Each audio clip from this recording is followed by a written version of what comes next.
கேட்டு இதயத்தில் ஏற்று என்னாலும் ஆண்டு என்றும் பரிசாற்று. இறைவார்த்தை கேட்டு இதயத்தில் ஏற்று என்னாலும் ஆண்டு என்றும் பரிசாற்று. இறைவார்த்தை கேட்டு.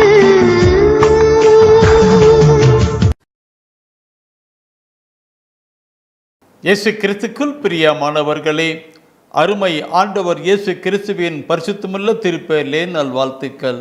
த வாய்ஸ் ஆஃப் காட், தெய்வத்தின் குரல் ஒளியை நாம் கேட்க இருக்கிறோம். அந்த குரல் ஒளி தெய்வீக திருவிழியத்திலிருந்து தூய ஆவியானவர் காண்பிக்கின்ற வார்த்தையாக கடந்து வரட்டும். Holy spirit of Jesus. ஏசியா புத்தகத்திலே 66ஆம் அதிகாரத்திலே, ஏசியா புத்தகம் 66ஆம் அதிகாரத்திலே 13 அன்று 14 வசனத்தை காண்பிக்கிறார். முதல்ல 13வது வசனத்தை நாம் பார்க்கலாம். தாய் தன் பிள்ளையை தேற்றுவது போல் நான் உங்களை தேற்றுவேன், எருசலேமில் நீங்கள் தேற்றப்படுவீர்கள். அருமையான வார்த்தையை ஆண்டவர் இந்த நாளிலே நமக்கு தருகிறார். தாய் தன் பிள்ளைகளை தேற்றுவது போல். இதற்கு நான் எந்த ஒரு உதாரணத்தையும் சொல்ல தேவையில்லை. எல்லாரும் நாம் எல்லாம் தாயின் வயிற்றிலே பிறந்தவர்கள் தான். பெற்ற தாயானவர் தன்னுடைய பிள்ளையை எப்படியெல்லாம் தேற்றுகிறது என்று பார்த்து அனுபவித்திருக்கிறோம் இல்லைங்களா? சொல்லுகிறார். நிறைய உதாரணங்கள் உண்டு, ஆனால் இங்கே சொல்லப்படுகிற உதாரணம் அருமையான உதாரண காரியங்களை கொண்டு வருகிறார். தாய் தன் பிள்ளையை தேற்றுவது போல நான் உங்களை தேற்றுவேன். குழந்தை அழுதுனுச்சுனாக்கே அம்மா என்ன பண்ணுவாங்க? உடனே ஓடி வந்து, குழந்தை அழந்தா போதும், உடனே அம்மா ஓடி வந்து என்ன கண்ணே என்ன ஆச்சு, ஓ ஆன்னு தேடுவாங்க இல்லைங்களா? அதே போல ஆண்டவர் நம்மை தேற்றுவாரா?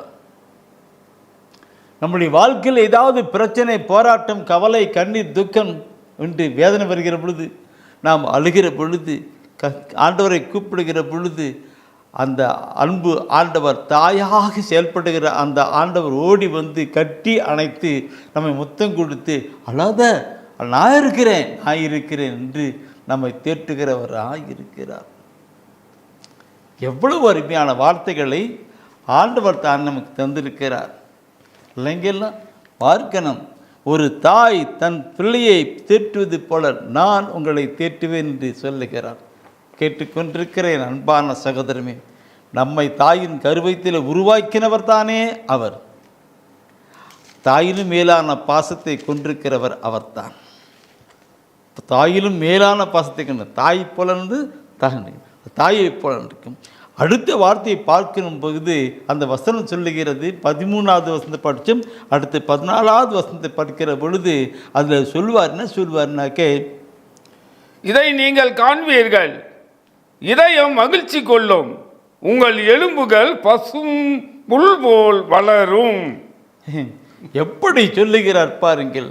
Praise the Lord, praise the Lord. ஒரு தாயை போல் தன் பிள்ளையை தேற்றுவது போல நான் உன்னை தேற்றுவேண்டார்.